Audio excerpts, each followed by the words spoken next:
네, 안녕하세요. 오늘은 그 세계적인 제약 회사죠. 에브비.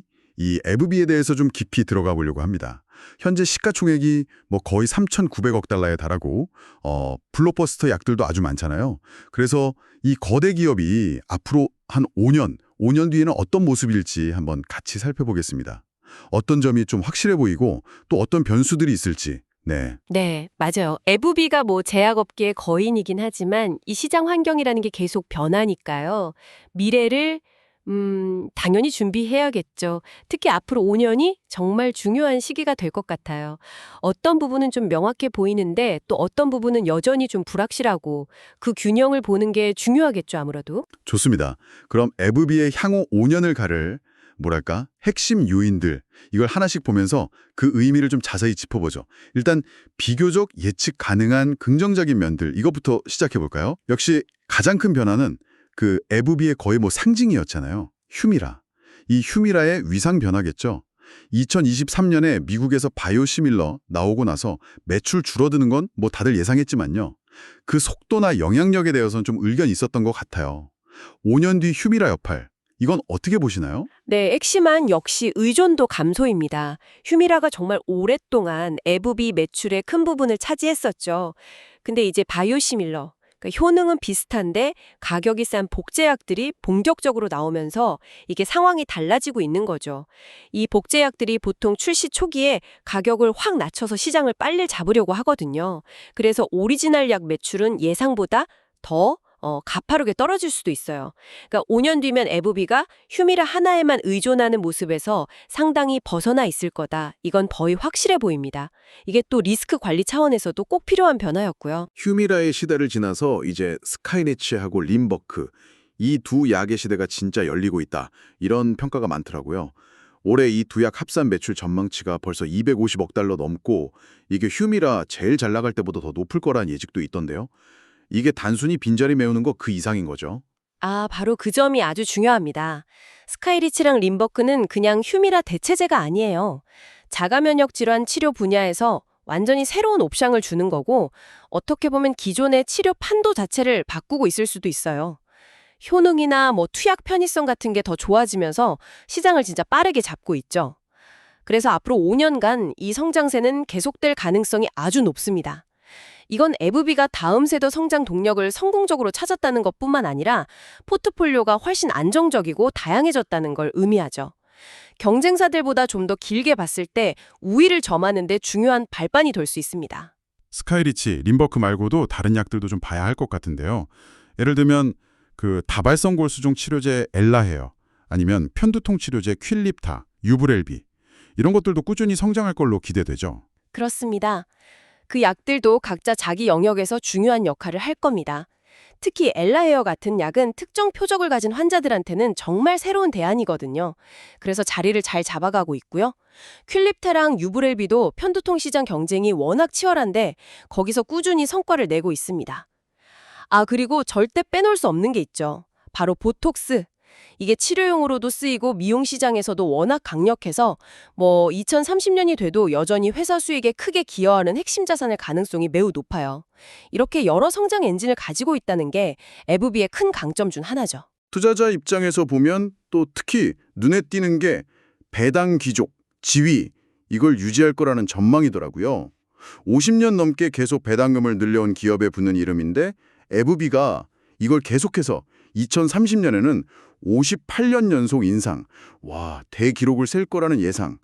이게 단순히 배당 많이 준다, 이거 이상의 의미가 있을 것 같아요. 정확합니다. 배당 귀족이라는 건 그냥 주주한테 돈 돌려준다. 이걸 넘어서는 거죠. 그건 회사가 아주 오랫동안 안정적으로 돈을 벌고 성장해 왔고 앞으로도 그럴 자신이 있다는 강력한 신호예요. 또 주주 가치를 중요하게 생각한다는 경영진의 의지를 보여주는 것이기도 하고요.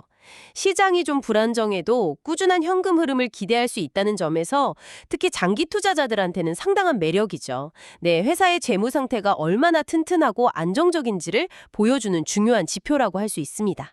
그렇군요.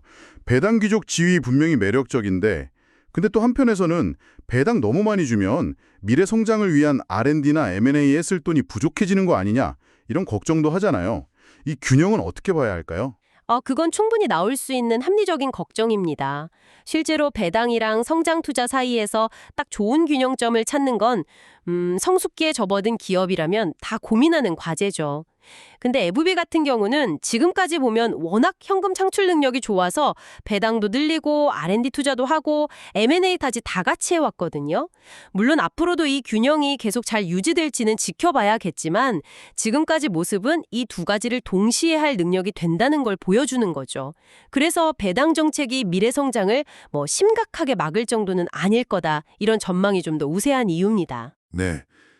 이렇게 에브비의 미래를 밝게 보는 근거들이 있는 반면에 당연히 불확실성도 있겠죠.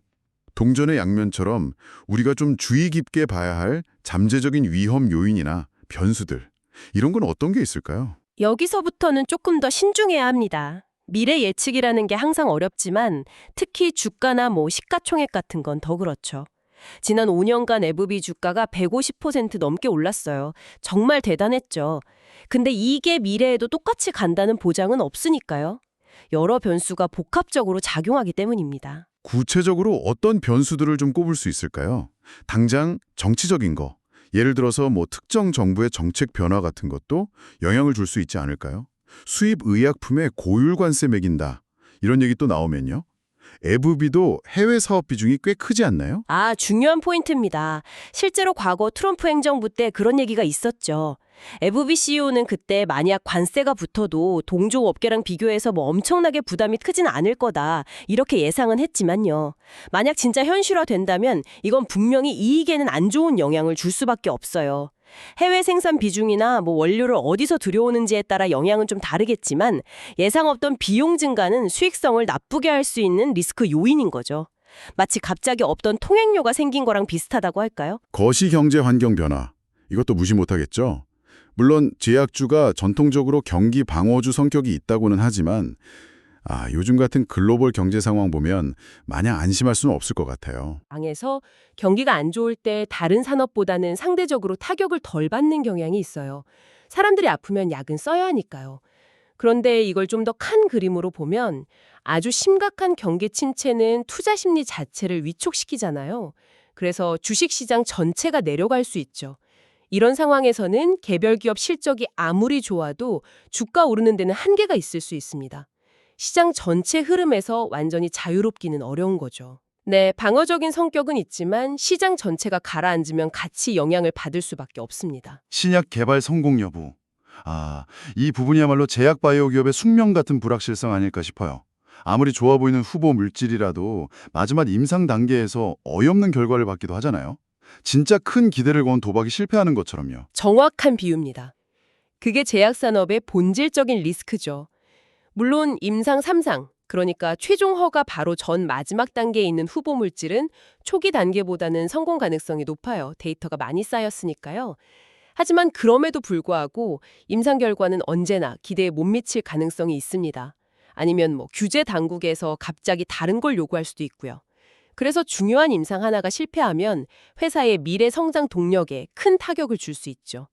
따라서 현재 에브비가 진행 중인 후기 임상 파이프라인의 최종 결과, 이게 향후 5년 성과를 가늠할 아주 중요한 변수가 될 겁니다. 마지막으로 인수합병, M&A.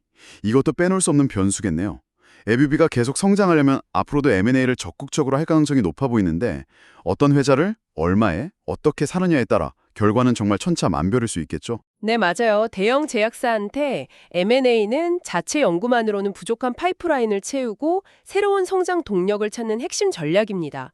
에브비 역시 과거의 성공적인 M&A를 통해서 덩치도 키우고 포트폴리오도 강화해왔고요. 앞으로 5년 동안에도 이런 M&A 활동은 계속될 가능성이 높아요. 근데 문제는 어떤 종류의 거래를 어떤 조건으로 성사시킬지, 그리고 그 인수가 과연 기대했던 시너지 효과를 낼 수 있을지, 이걸 아무도 장담할 수 없다는 거죠.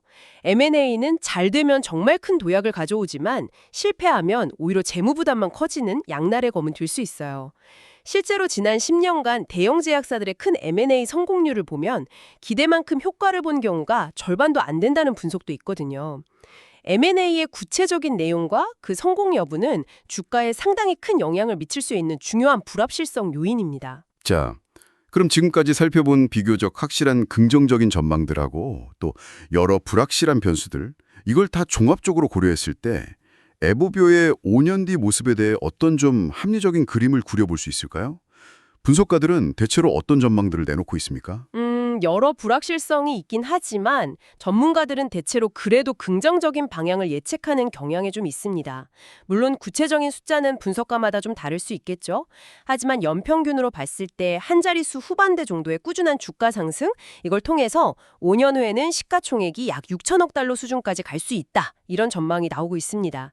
이게 현재보다는 상당히 높은 수준이죠. 와, 6천억 달러면 정말 어마어마한 규모인데요. 그렇다면 이 모든 분석과 전망이 이 분야에 관심을 가지고 계신 청취자 여러분께는 어떤 시사점을 줄 수 있을까요? 투자 관점에서 봤을 때 에보비오의 매력 포인트, 이걸 좀 정리해 본다면요? 몇 가지 핵심적인 투자 매력 포인트를 생각해 볼 수 있겠네요. 첫째는 아까 강조했던 매력적이고 계속 성장하는 배당금입니다. 배당 귀족으로서의 안정적인 배당? 이건 현금 흐름을 중요하게 보는 투자자들한테는 여전히 큰 매력이죠. 둘째는 경기가 안 좋을 때도 상대적으로 안정적인 실적을 기대할 수 있다는 점. 이게 불확실한 경제 상황 속에서 포트폴리오의 안정성을 높여주는 역할을 할 수 있고요. 셋째는 주가 상승이랑 배당 수익을 합친 총 수익률 관점에서 봤을 때 연간 두 자릿수 수익률 달성 가능성이 있다는 분석입니다. 마지막으로 강력한 제품 포트폴리오랑 탄탄한 재무 구조를 바탕으로 시장 변동성 속에서도 주가가 크게 떨어지는 하방 위험을 어느 정도 막아낼 수 있는 능력, 이것도 장점으로 꼽힙니다. 물론 이 모든 건 전망이고 투자는 항상 신중해야 합니다. 정리하자면 에브비는 휴미라 이후 시대를 이끌 스카이리츠와 림버크라는 확실한 성장 엔진을 확보했고 안정적인 배당 정책에다가 다른 제품 라인업도 튼튼하다, 이런 강점이 있군요.